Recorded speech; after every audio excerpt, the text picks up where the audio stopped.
এখন যে গল্পটা আপনাদেরকে শোনাবো সেটা স্পেনের এক গ্রামের গল্প। বহুকাল আগে দক্ষিণ স্পেনে ছোট্ট এক গ্রাম ছিল। সেই গ্রামের লোকজন ছিল ভীষণ আমোদে। তাদের যা ছিল তাই নিয়ে তারা আনন্দে জীবন কাটাত। গ্রামের বাচ্চা কাচ্চা সবাই তাদের বাড়ির বাগানে গাছগাছালির ছায়ায় প্রাণ ভরে খেলাধুলা করত। নাসির নামে এক রাখাল ছেলে তার মা বাবা আর দাদিমার সাথে ওই গ্রামের কাছেই বাস করত। প্রতিদিন সকালে রাখাল ছেলেটা তার ভেড়া আর ছাগলগুলোকে পাহাড়ের ঢালে ঘাস খাওয়াতে নিয়ে যেত, আবার বিকেলে তাদের নিয়ে গ্রামে ফিরে আসত। রাতে ঘুমানোর সময় নাসিরের দাদিমা তাকে মজার মজার সব গল্প শোনাতেন। বেশিরভাগ সময় নাসির তারাদের গল্প শুনতে চাইত। দাদিমায়ের মুখে গল্পগুলো শুনতে নাসিরের কি যে ভালো লাগত। রোজকার মতো একদিন নাসির পোষ্যদের ঘাস খাওয়া দেখতে দেখতে বাঁশি বাজাচ্ছিল। ভারী চমৎকার বাঁশি বাজাতে জানত সে। হঠাৎ গুণফুলের ঝোপের পেছনে অদ্ভুত এক আলোর দিকে তার চোখ পড়ল। কৌতূহলী হয়ে যখন সে ঝোপের দিকে গেল, ভীষণ সুন্দর ঝকঝকে একটা স্ফটিক জাদুর বল চোখে পড়ল তার। এত সুন্দর বল সে আগে দেখেনি। স্ফটিক জাদুর বলটা সাতরঙা রংধনুর মতো কেমন ঝিকমিক করছিল। নাসির খুব আশ্চর্য হয়ে গেল। সাবধানে বলটা তুলে নিয়ে ঘুরিয়ে দেখতে লাগল। হঠাৎ স্ফটিক জাদুর বলটা থেকে খুব নিচু গলায় কারো কথা শুনতে পেল নাসির। গলাটা বলছে, তোমার মনের ইচ্ছার কথা আমায় বলতে পারো, আমি পূরণ করব। নাসিরের কিছুতেই বিশ্বাস হচ্ছিল না সে সত্যিই বলটার ভেতর থেকে কারো গলা শুনতে পেয়েছে। কিন্তু যখন সে নিশ্চিত হলো যে সত্যিই সে কারো গলা শুনেছে, তখন খানিকটা দিশেহারা হয়ে গেল। তার এত ইচ্ছা, সে কিছুতেই ঠিক করে উঠতে পারছিল না কোনটা রেখে কোনটা বলবে। তখন সে নিজেকে শুনিয়ে বলল, আগামীকাল পর্যন্ত যদি অপেক্ষা করি তাহলে হয়তো আরও অনেক কিছুই মনে পড়বে, তখনই ঠিক করা যাবে কোনটা চাইলে ভালো হবে। এই ভেবে নিয়ে বলটা সে তার ঝোলায় পুরে পোষা প্রাণীদের নিয়ে খুশি মনে বাড়ি ফিরল। পথেই মনে মনে ঠিক করল বলটা সম্পর্কে সে কাউকে কিচ্ছুটি বলবে না। পরদিনও নাসির ঠিক করে উঠতে পারল না তার কি চাওয়ার থাকতে পারে, কারণ তার তো সবই আছে। আগের মতোই দিন গড়িয়ে যেতে থাকল, কিন্তু নাসির তখনও সিদ্ধান্তে পৌঁছাতে পারল না। সে চিন্তায় তাই বলে নাসির মোটেও মনমরা হয়ে থাকত না, বরং দিন দিন সে যেন পাল্লা দিয়ে ফুর্তিবাজ হয়ে উঠছিল। গ্রামের লোকজন নাসিরের এমন পরিবর্তনে খুব অবাক হয়ে গেল। এই ছেলের এত কিসের ফুর্তি কারো মাথায় ঢুকল না।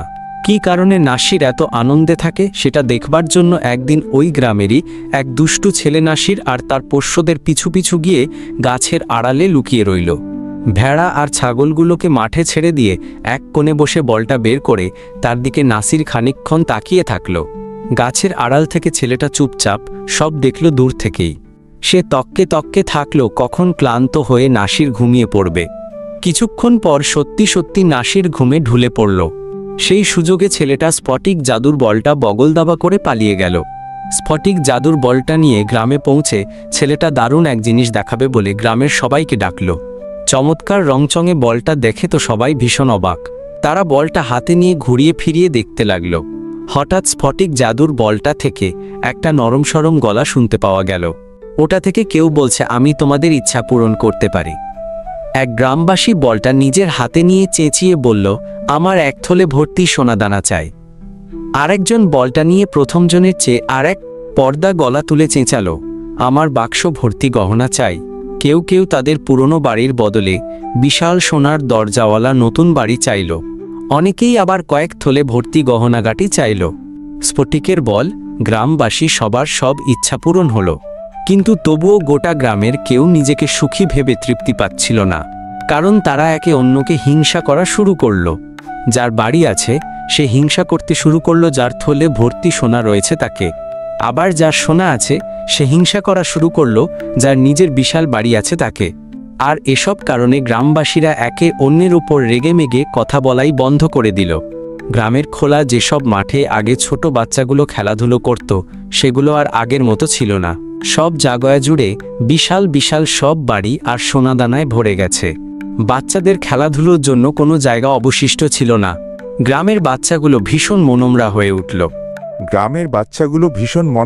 উঠল। শুধুমাত্র নাসির আর তার পরিবারের সবাই আনন্দ আর তৃপ্তির সাথে দিন কাটাচ্ছিল। নাসির আগের মতোই সকাল বিকেল খুশি মনে বাঁশি বাজায়। একদিন গ্রামের বাচ্চাগুলো স্ফটিক জাদুর বলটা নিয়ে নাসিরের কাছে গেল। তারা নাসিরকে বলল, আমাদের ছোট্ট গ্রামটা আগে কত সুখী আর ফুর্তিতে ভরপুর ছিল। বাচ্চাদের সাথে আসা বাবা মায়েরাও দুঃখী গলায় জানালো, সব দিক থেকেই আমরা সবাই খুব অসুখী। জাঁকজমকপূর্ণ বাড়িঘর বা প্রচুর সোনাদানা আমাদের জন্য শুধু কষ্টই বয়ে এনেছে। নাসির যখন বুঝল গ্রামের লোকগুলো সত্যিই অনুতপ্ত, তখন সে বলল, যদিও স্ফটিক জাদুর বলটা আমার কি চাই সেটা জানতে চেয়েছিল, কিন্তু চাইবার মতো কিছু না থাকায় সেটা আমার বলা হয়ে ওঠেনি। এখন তোমরা যদি সবকিছুর বিনিময়ে আগের অবস্থায় ফিরে যেতে রাজি থাকো, তবে আমি স্ফটিক জাদুর বলের কাছে এটাকেই আমার ইচ্ছা হিসেবে জানাতে পারি। গ্রামবাসী আনন্দের সাথে নাসিরের কথায় রাজি হলো। নাসির তখন স্ফটিক জাদুর বলটা হাতে নিয়ে ঘুরিয়ে বলল, এই গ্রাম আগে যেমন ছিল ঠিক তেমনভাবেই ফিরিয়ে দেয়া হোক। মুহূর্তের মধ্যে বিশাল সব বাড়িঘর সোনাদানা উবে গিয়ে তার জায়গায় সবুজ মাঠ দেখা দিল। আগে সেই পুরনো চেহারার সবুজ গাছগাছালিতে ভরা গ্রামটা ফিরে এলো।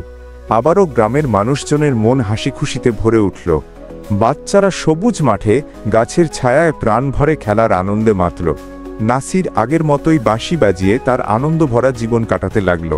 সূর্যাস্তের সময় তার বাজানো বাঁশির মধুর সুর গোটা গ্রামে ছড়িয়ে পড়ত।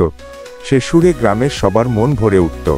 তাহলেই ভেবে দেখো, নাসির আর তার গ্রামবাসীদের গল্প থেকে আমরা এটাই শিখলাম যে আমাদের যা আছে তাই নিয়েই খুশি থাকা উচিত, লোভী হওয়া একদম ঠিক না।